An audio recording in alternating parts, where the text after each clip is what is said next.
right, everyone. Welcome to Safe Space with Sheena Rayvon. Now, you guys, we took a little break, okay? We took a break for the summertime. I had so much going on. I just got back from Jamaica, man. So I know one of the highest rating shows that I've had on Safe Space was with me and my daughter, Ashani. So I want you guys to welcome my daughter, Ashani. For those that does Hello. not know, she is my child, and she's about to be 31, y'all. Come on, right? All right, Ashani. So we brought out the tissues Yes, we did. for this episode because we're going to be talking about feeling unprotected, right? Yeah. And when you think about, I remember I called you. I don't remember how long. It's probably was a couple months ago. Hmm. Yeah, and I said, Ashani, do you feel unprotected? And you're like, Yeah.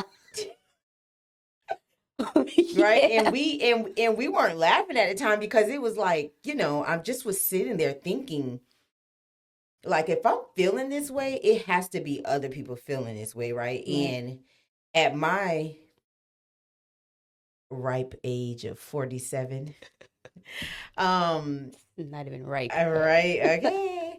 At that age, I was thinking like, okay, it's something that happened, and me and you talked about it that I don't need to talk about on here, but it's something that happened that brought that trauma up for me. Mhm. And that made me think how, like, wow, I really don't feel protected. Right. And I'm like, let me ask my baby if she feels protected because you're my only daughter, Hmm. So, and then I start thinking about my granddaughter, Hmm. your child, because I'm like, she feel protected. Right. Now I want to like do a Right. whole poll of Right. who all feel protected in our family, So I went and I'm like, you know what? I think this would be a great, discussion for Hmm. us to have. So let's dive into it, okay? So for the first one, I know that we talk about I researched some things and it talks about domestic violence with intimate partners, right? Hmm. So I know a little bit of your story, I feel, and I know enough, right? I probably know all of it, Hmm. but I feel that you don't know all of mine. So, my domestic violence started because my father was abusive to my mom, physically, emotionally, in any way you can think of. And I thought if a man hits you, that meant that he loved you, Hmm. right? And you guys have saw me, you and your siblings have saw me go through domestic violence in every sort of way. So we'll start with, domestic violence from an intimate partner. So let me read this. Okay. So on an average, about 20 people per minute in the US are physically abused by an intimate partner. Mm. That is more than 10 million women and men per year. I want you guys to know that this is stuff that I researched, but I also want you to know that we're not just saying women. Hmm. We're only speaking from a woman's point of Perspective. view Yeah. because we're women Hmm. and we don't know anything about men. But I do know there are a lot of men that are, if not physically abused, because I know, but mostly verbally For sure. and Yeah. emotionally abused. Yep. And I'm going to be okay to say I've done it to them, Mm. right? I have not protected the men that I've been with, and I have been emotionally, I've been physically abusive to them, I've been emotionally, and I've been very verbally. Mm. And I know you and your siblings witnessed that in a Mm. relationship that I was in, and you guys shared with me how that made you guys feel later on in life. Yeah. And I was in an angry place. Hmm. One in three women have experienced some form of physical violence by an intimate partner. So let's start there, Shani. Like, however, as you know, this is a safe space, Hmm. and we don't definitely do not want to name any names Hmm. of any, partners that, and they'll be here all day if I name all the names, you know what I'm saying, that I need to name.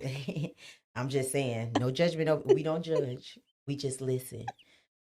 But yeah, so let's start with you. Okay. So I would say my first and only Um, Physically abusive was my first boyfriend, I guess I can call it my first real boyfriend. Um, and it didn't start right away. So if you don't mind me just not to interrupt you, how old were you? I was 18, just graduated from high school. She was smelling herself, y'all. Yeah, that relationship tested my mom and I's relationship. Yeah. And that was a test, right, Mom? I'm already like Yeah. undoing my tissue Yeah. just to think about it. And now that I'm older and out of it, I could tell like how much that hurt her to see me go through that. But yeah, so he was my first real boyfriend.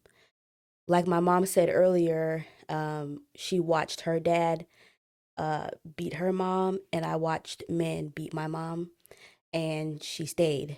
So I kind of thought the same thing, like it'll get better. Yeah. They won't do it again. Kind of like a cycle. Yeah. Did you think like it was your fault? Yes. Like if I do this all the time, or if I do that, they won't do it no more because that's what they tell us. I would try to like change myself, like in the way that he wanted me to be, so that I don't trigger him or make him feel like a way. And that was very hard. I didn't know how to be what he was trying to get me to be. Because that wasn't you. Yeah. And it's like the more I tried, the more pissed off he got. So so he wanted to dim your light. Yeah. And he did for some time. And then I woke up one day. I feel like it was a life and death situation that woke me up. And I vowed to myself that I would never put myself through that again because it was really scary and very traumatic. Scary and traumatic for me too. And that back and forth. Yeah. Yeah. Like we can laugh about it now, but in that moment. Like I'm not going to lie, I got anxiety in my chest right now. Just, I can't like to talk about it. I didn't think it would be hard to talk about it, but just speaking about it and remembering what that looked like, it kind of like brings like that anxiety. Feeling back in my chest. Yeah. Yeah. Anxiety. No, I mean, like I said, just me hearing it, again and knowing what you went through. And that was like, my goal is to prevent you from going through that. And at the same time, me showing that behavior was okay because it was displayed in front of you. And like you said, I did not leave. And my mom did not leave. My dad ended up dying. Right. And she told me if he wouldn't have died, she would have stayed there. Wow. Wow. Yeah. And what people don't understand is and I'll take, people back is my mom, met my dad when she was 3 months from graduating from high school. He groomed her at the high school. He wasn't in high school. So he was older than her. He's much older than her. And he groomed her. She come from a church Christian background. And he got her to go with him and leave her home, leave her safe space. And they left New York pregnant with me. They left New York. They had already had my sister, your aunt, and we moved to Miami, and that's where I was born. And I'll never forget. I was telling someone, one of the mothers of the neighborhood. I'm gonna just say, she was a grandmother of a family that we met when we first got to Melbourne, and she would watch us while my dad would beat my mom. So we knew when he was going to beat her because he'll say, hey, such and such, come get the girls. It was only me and my sister. So it was traumatic.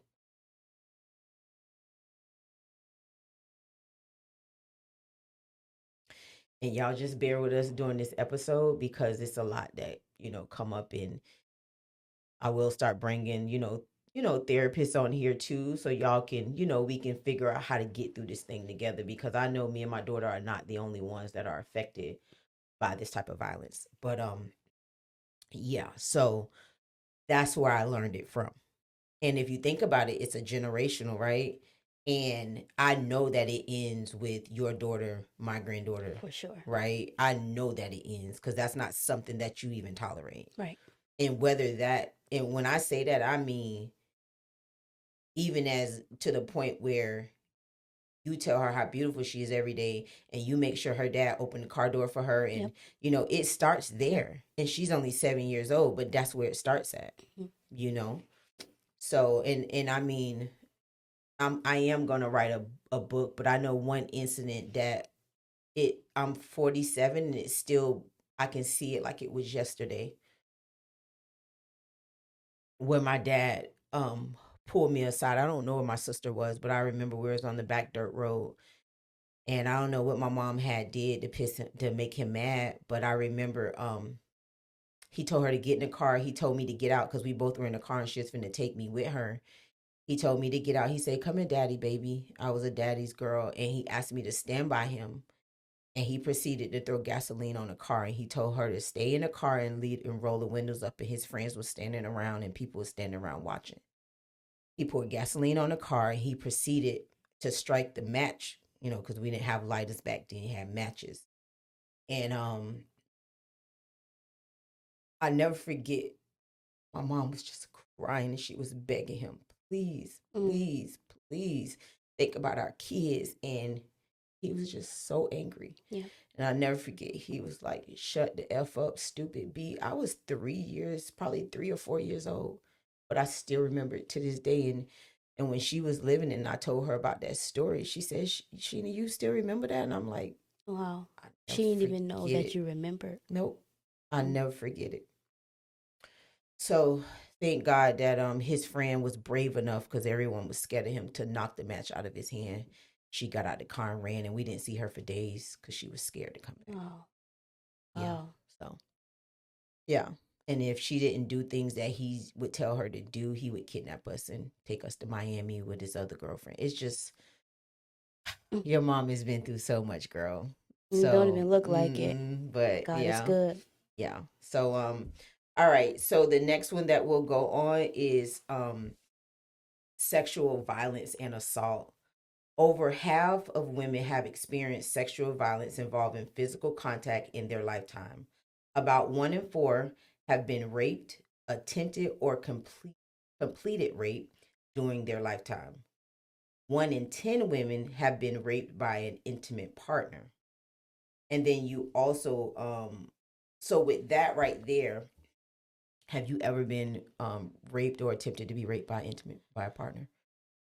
Well, now that I'm thinking about it, I didn't know that would be classified as rape. Mm-hmm. But basically, yeah, I feel like being forced to do something that you don't want to do. I didn't want to have sex with him, but he was on drugs and he was high, and so I didn't get beat or. But you got coerced into. Talk me into it, like, because at the end of the day, you probably felt like you was gonna get beat. Yep. Or accused of cheating. Yep.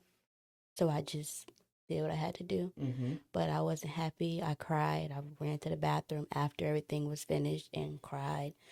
I turned the shower on, got in the shower, just cried because I didn't want to. But now that I'm thinking about it, I guess that is a form of rape. I don't know. And so that's why this episode was so important to me, and to talk about it, because it's a stigma, and it's a thing that, especially,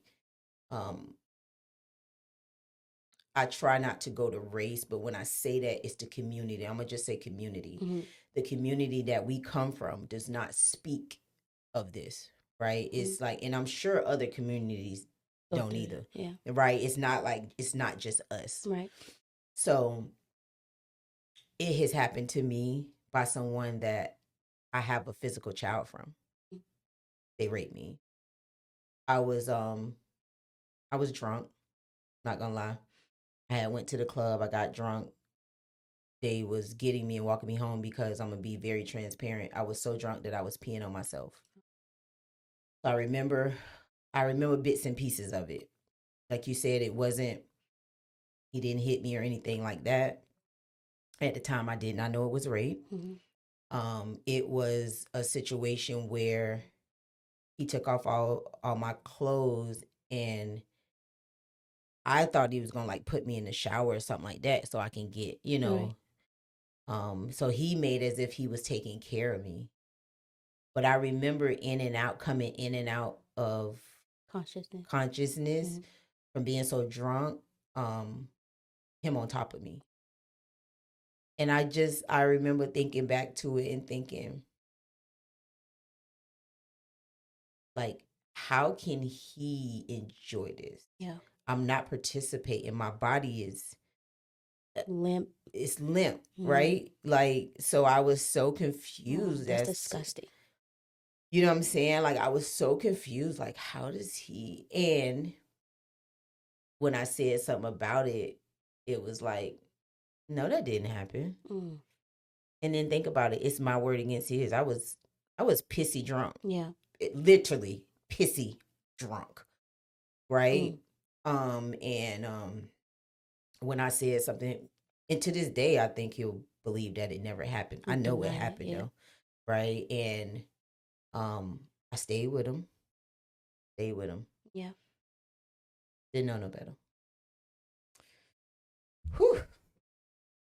All right. So the next one that we're going to talk about is stalking and psychological emotional. I know. And you probably didn't know you did that, right? I'm telling you. That stuff is deep. That gets so like deep. It's so many different parts. Yes, it's layers, right? Wow. So it says that 1 in 7 women have been stalked in their lifetime by an intimate partner to the point of feeling very fearful or believing they or someone close will be harmed or killed. Nearly half of women and men report experiencing psychological aggression from an intimate partner, threats, controlling behavior, etc. Yep. Over their lifetime. Yeah. So I definitely can relate to this. Me too. Once again. Like, it's funny, but it's sad. Yeah. It's very sad and unfortunate. I never want my daughter to ever go through any of this. And you know that I believe, Ashani, like, what's the saddest thing with this is we're still functioning. Yeah, we are. Like, that's crazy. Like, never got. Now I have gotten therapy over the years for my anger, for my abusiveness, because I was very abusive to men because I felt I'm gonna get them before they get me, because I had been abused so much. Now I turned into the abuser to where I almost killed somebody. Thank you. Y'all waited, they didn't call the popos. They just went to the hospital. Thank you, Lord. Yeah. And it's sad that I know that you're in therapy right now. Currently, right? Okay. And I had y'all in therapy when y'all was younger. We did family therapy. Yeah, we did. So I always introduce y'all to that. Like I was told, that our community don't do therapy. Yeah. Right? I've heard that before. Which is fine, because that mean I'm not our community then. It ain't. Like, what? Yeah. Like, I need help. Yeah. So it's been different things, but a lot of stuff, now that I think about it, I didn't talk about in therapy. Same. Right? And what is the purpose of therapy if we're holding stuff back? That's the whole purpose. Right? Because it's the relief. And then I was listening to a podcast yesterday when I was walking, doing my exercising, and they were saying, the gentleman was talking about what men are going through right now mentally. um feeling like they're not enough, feeling like they're only there to provide. No one ever, like, they like, as women, as wives, as sisters, brothers, whatever it may be, we don't pay attention to them. And that's so, like, that hurt me listening to that interview. But something he said was, he was raised, he's in our community, he was raised that men don't cry, boys and men don't cry. But what he found out through therapy and different things, I think jiu-jitsu, he found out that crying is actually a good thing. It's the release of all the anger. So if you think about it, I've seen several. I know when I get upset, like, I cry. Real upset, I cry, and it don't mean I'm crying because I'm sad. It mean I want to knock you out. I want to do something to you. Yeah, I'm real mad. But I don't want to be like that. I don't want to get to that. I want to cry when I feel like I need to cry. Right? Like today, I made sure we got tissues. So okay, when we cry, we gonna get it on out. But when I think about that stalking part, tell me a little bit about your story. Before I tell you about that, I wanted to add to the men not feeling like they're enough. So a man recently shared with me that they feel like they're not thought about until something needs to be paid. Yep. And I was like, whoa, if you feel like that, that means either we're not doing our job. We are not doing our job. I was like, man, that hit me like a ton of bricks. I'm like, I thought I was, making that person feel. So as I've been through my different relationships and different marriages, as you know, and the ones that's on here knows, one thing I've learned and that I'm using in the new relationship that I'm in, I always ask him, how are you mentally, honey? Like, just out of the blue. That's and beautiful. when I ask him how his day was, it's not just, oh, how your day going? How your day is? No. I'm sitting and I'm looking him eye to eye. Listening. And then repeating what he said, and then asking him, do you need something from me? You That's understand what I'm saying? Yeah. And so that's how it should be. But again, he was not raised like that. No. So I can't do nothing I don't know. Right. I just learned it by, the journey. Yeah, it's definitely a journey. Learning journey. So no, that's good. So go to your stalking and psychological emotional abuse. So the stalking, I have a few stories about that with that same boyfriend. I feel like all my life lessons came from that relationship. Which is good. I'd rather my life lessons came from one relationship. Yeah. Okay. Yeah. And I thank God every day that I got out of that, because I really thought I was not going to get out. Oh, you ain't the only one. Yeah. And but I don't know if you remember that day when it was raining. I remember. Girl. You remember? And I called you because he was chasing me in the car. With another female. Yes. Who? Yo. So that was like one of the most scariest moments in my life, because for one, it was raining really hard. I didn't know who to call. I didn't know what to do. I called my mom, and I'm on the phone panicking, screaming, don't know what to do. And I remember you told me to go to the police station. I said, pull into the police station. That's what I did. He ain't gonna follow you in. They ain't gonna follow you in there. He definitely didn't. But even before that, he would stalk like my social medias. Like when we would break up, he would make fake pages. He would text me off of random numbers, threaten my life. Nobody can have you. If I can't have you, that type of thing, like a Lifetime movie. And I was like, why is this happening to me? Like, yeah, I'm better than this. I've never went like what? And even being with him and looking at my old pictures, I looked so dead. Like I looked so drained and like lifeless. So in a way, I feel like I wasn't there. Yeah, like my body was there, but I feel like my spirit wasn't. Like, your spirit was. One thing I did notice with the people that I had these experiences with, is our spirits definitely wasn't in tune together. Mm-hmm. It was always where I had to downplay myself Yeah. and Every my time. light. Mm-hmm. I had to dim for them and to make them feel better Yep. about Yep. themselves. Um, this is the first relationship that I'm in right now that I can shine so bright. Like, Because y'all spirits are yeah, we're match. definitely in Mm-hmm. tune and we match. So I don't I don't have to apologize for Right. anything. I can That's beautiful. unapologetically be me. That's beautiful. Whether that mean I want to go out, whether that mean I want to stay in, Mm-hmm. whatever that looks like, That's you know. beautiful. That's beautiful. So yeah, I did go through a stalking session. I went through a lot of psychological Mm-hmm. and emotional abuse. I too was told, you.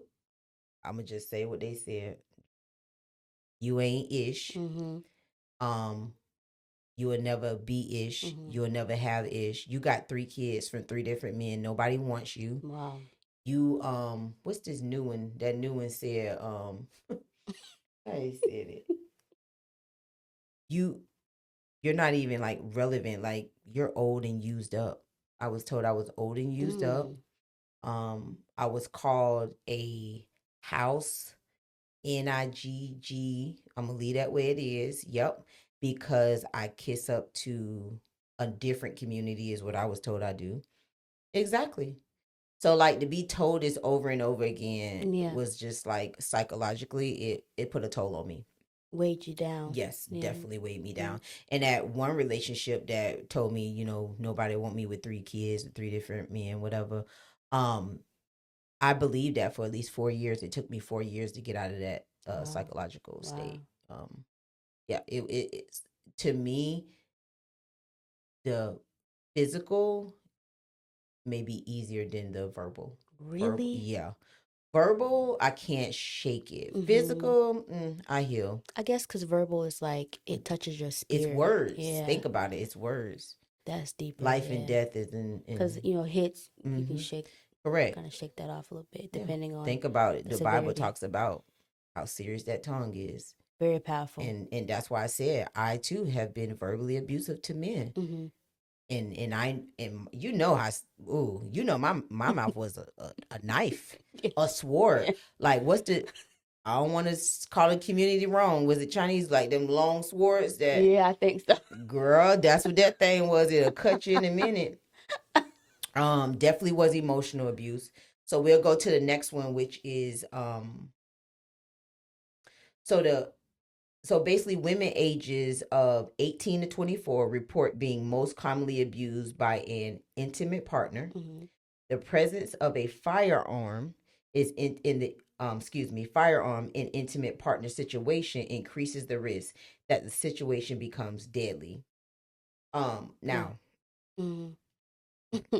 me and you talked about this a little bit. I have been with an intimate partner and they pulled a gun out on me. And I also have been with an intimate partner and I pulled the gun out on them. Oh, wow. I Um, never knew that part. in that predicament, when we stayed over off university, Mm-hmm. um, they were beating me all the time and I just was tired. Yeah. And I'm not gonna lie, I watched a Lifetime movie and I saw that as long as you've been abused and they got record of it, you can get away with killing them. Wow. That's how tired I was. When you're getting physically abused like that and you are going through the emotional and the verbal and so on, you're not thinking straight. Right. You just thinking survival Right. and how can I get out of this? And if that means I kill him and I go to prison, I'm free though from him. Mm-hmm. Right? And from the abuse. Exactly. Yeah. So that's all I was thinking. Wow. That's deep. You rather Yeah. kill. And so this particular instance, it was a 357 in a home. It was his, I guess, or somebody's. He took it from. I remember where he put it at, and I grabbed it and I pointed at him. And before I can make it go off, he charged me, knocked me to the ground, and my arm got dislocated. What? We both on the ground. The gun hits the ground and it spins. When it stops, the barrel is facing me, but the gun don't go off. Nobody but the Lord. Oh. Like when I think about all the times, that's why when people be like, "Well, why you believe in God?" Okay, God is not to be Mm-hmm. convinced on. Mm-hmm. You have to experience him. Very And I've true. experienced him too many times to not Very believe true. him, okay? Same. And whatever name you want to call him, okay? Same. I call him Yahweh. You He has know, many names. okay? He has many names, okay? He a provider. Don't get me started. But yeah, so I have dealt with that. That was a very scary moment. So let's talk about your moment. Oh. My moment was not expected. I was picked up from work and everything was okay, I thought. At least you thought. And questions started being asked. And back then they had this drug called Molly. If they still got that. It's still there. Okay. And I could tell when he would take it because his pupils would look different. Diluted. And he'd be more paranoid. And he was accusing me of stuff that I know that I didn't do. And I'm kind of like trying to plead with him, like, I just got off of work. I don't want to argue, you know. And then one thing led to another. He's like, oh, you think, I don't know, you're calling me a liar, back and forth. And I'm arguing with him, so I'm not paying attention to where we're going. And then the more we drive, I'm like, we're not even going home. Where are we going? And that's when he started to say, like, threatening my life. If I can't have you, nobody can have you. And I think if I can remember correctly, he did hit me in my head with the gun in the car. And then continued to hit me, and then just continuous hits with the gun. I remember that. You saying you blacked out. And I did. And I remember I could hear like a small voice. I say it was the Holy Spirit keeping me up. Like, conscious. Yes. And then when I blacked out, woke up in the hospital. Looked over and he was sitting next to me in a chair. Like he didn't just beat me half to death with the gun. And the hospital staff didn't once question him. Well, he did tell them that he found me on the side of the road. Okay. So he was the rescuer, huh? Yeah, and nobody questioned anything. And I'm like, what if I would have went home and he would have, did something to me? They didn't question. I think because of the community that I'm from, that they could care less. So that was.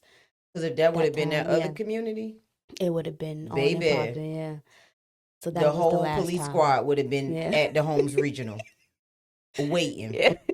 Especially if them communities was mixed. Yeah. You know what I'm saying? Facts. So that was know what I'm talking about.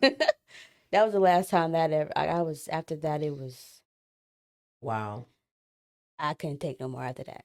I remember when you came back home finally, you had a limp. I still have that limp. I know. From when he pistol whipped you. And also when he ran me over with the car. Oh, that's right. Yeah. He ran you over with the car. Y'all, we can't make this up. Yeah, that's literally what we was gonna name our podcast first. Was we can't make this ish up because this the stuff we've been through, and we're like, hey, My other one though, where I wasn't the rabbit with the gun. This other individual, he was mad. I went out. I love to dance. I like to go to the club. They was boring. They wanted to sit in the house all the time and watch TV. So this particular night, I called myself going out, and this is when the club producers was open, so you'd stay open to 6 a.m. So when I came home, it wasn't light out, but it was gonna be light out soon. But it was still dark, and the reason why I knew because this particular individual was sitting in the garage with the garage up, but he was really dark to where I couldn't see him in there. But then I saw what he was smoking on, the redness from what he was smoking on. And he asked me where I've been at. I told him where I've been. Again, I was drunk. Walked in, didn't want to talk. I'm like you, how when you got off work. I just got from the club. I'm tired. I've been dancing all night. I'm drunk. Like, I don't want to talk about this, right? And so I proceeded to go into the house. And y'all was at y'all people house. So every weekend y'all would get sent off. And I went into your room to go lay down because I didn't want to lay in the bed with him. And I was really done with the relationship. Right. He just wouldn't let me leave him. Right. Like, nobody will have you. Cuckoo for Cocoa Puffs. So I went into the room and he came in there and just, just bothered me. and then he took off my pants, my bottoms that I had on. I can't remember what I had on. I don't know if I had a skirt or whatever on. He took off my underwear. He ripped them. He ripped my underwear. He smelled down there, I guess, to see if I was with someone. I had not been with nobody. I was too drunk. Like, I just wanted to go dance. I wasn't trying to go cheat. I didn't want to be with him, but I wasn't trying to go do nothing. Right. And I never forget. I felt I had done dozed off because I think I got in the house at 4. I had to be to work at 7. Oh, you had to go to work. Oh, girl, I had to go to work, but I wanted to dance, and I got out of hand. So I called myself dozing off. I'm like, listen, I go sleep. We'll talk about it tomorrow. And it was about 4 in the morning, and I'd be working at 7. And I remember, I felt he left out the room. He came back in, and I felt this cold, ice cold steel in the inside of my thigh of my leg.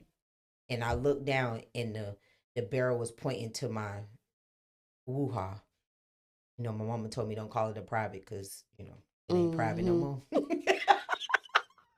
Public. Okay. So, no, but so I felt it, and wow, he was mad. I didn't know if he was gonna try to insert it. I didn't really know what he was gonna do. At the same time, I was so drunk. I didn't care, but it was when I thought about it that next time, that's when I really made the decision. I have to get me and my kids out of relationship because y'all didn't know any of what I had been going through with this person because it just was verbal at first. It just was like verbal and psychological. Like it was very psychological. And then it started turning to verbal. And then it got physical. And when I saw the physical, I was like, yeah, you gotta go. You gotta get it. And so as you remember, we moved while they was at work. Yeah. And I took everything I could. Beg somebody let me in an apartment and give money because I didn't have no money on me or nothing, but I knew I had to get away from it. Right. And I didn't want to go in a shelter with y'all because I had already been homeless before. And I'm like, no, I don't want to go in a shelter with them. So let me see if somebody give me an apartment. And thanks be to God, somebody gave me a chance, Woodlake, and allowed me to go in. That. So yeah, so that was scary. Yeah. That was. And I remember y'all like, why we gotta leave? If y'all know like I know, we gonna leave. So I want to share a few key recent stats for 2024 and 2025 with the audience. And because we can talk about, listen, y'all, we can go deep, right? So lifetime prevalence of any intimate partner violence, stalking or contact sexual violence for women is 41% in the US. Psychological aggression by an intimate partner to women is 43 to 60%. I'm sorry, 43 to 60 million women in the US. And then age when first victimized tends to occur before 18 years old. Approximately 16 million women report their first experience of stalking or contact sexual violence before the age of 18. Tell me as little kids. Not even ready to, don't even know themselves yet. Several physical violence, contact sexual violence, or stalking with impact of women. 1 in 4 women. This does include violence that causes fear, injury, or other measurable harm, as you went through. Sexual violence involving physical contact with women, over half of women. Wow. Because remember what you said is, I didn't know it was rape. Yeah. I didn't realize it was a violation.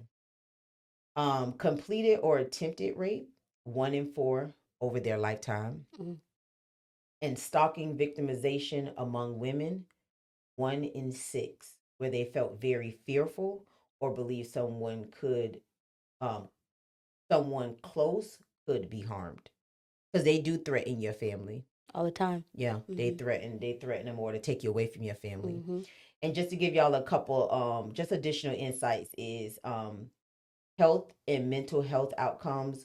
Women who experience such violence are significantly more likely to suffer from depression, anxiety, PTSD, and other long-term effects. Pregnancy from sexual violence Research suggests nearly 6 million U.S. women have become pregnant as a result of rape or during sexual violence during their lifetime, or sexual coercion. Sorry. And then youth and early onset, a sustainable portion of women's victimization starts in adolescence, Mm. 18 years old. Early exposure increases risk of repeated victimization.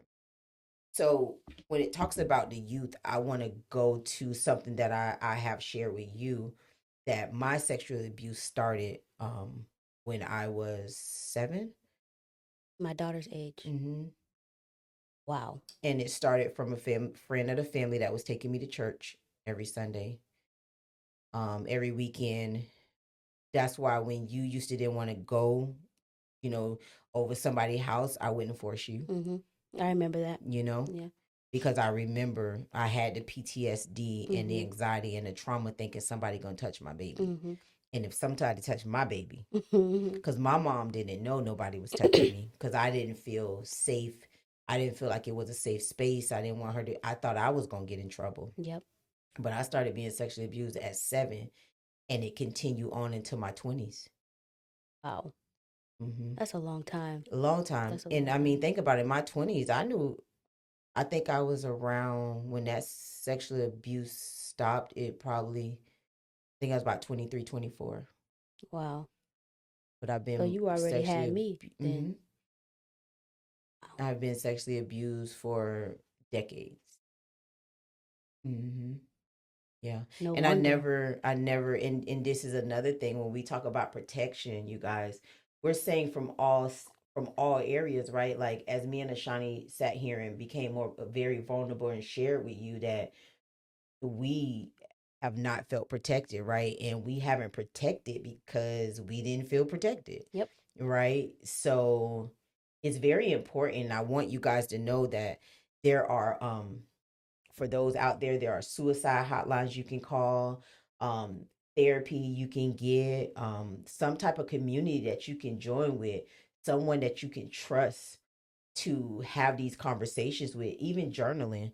Yeah. I know me and my daughter journal a lot. Yep. So if it's, don't sit in silence, you guys. We have to get out of this being in silence. Yep. We have to speak on this, right? People, everybody can't go through what me and Ashani went through and can survive without wanting to commit suicide or do drugs, Mm-hmm. to numb the pain, Cope. right? And cope Mm-hmm. with what they're going through. Some people right now who's watching this is going through what me and Ashani went through. Mm-hmm. And you have to be strong enough to say when you're tired.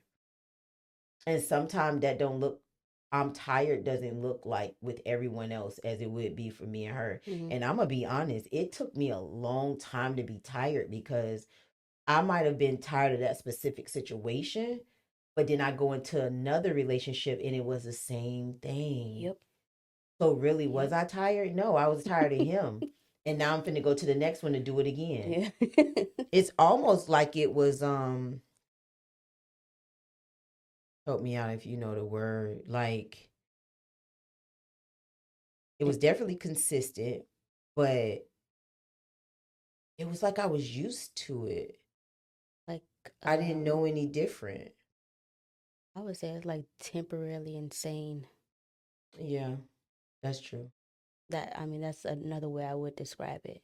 That's insane to put yourself through that, It thinks I'm but gonna it's just change. comfortable. You're It comfortable, yes, I'm not gonna say used comfortable, to it. but I was used to Yeah, it.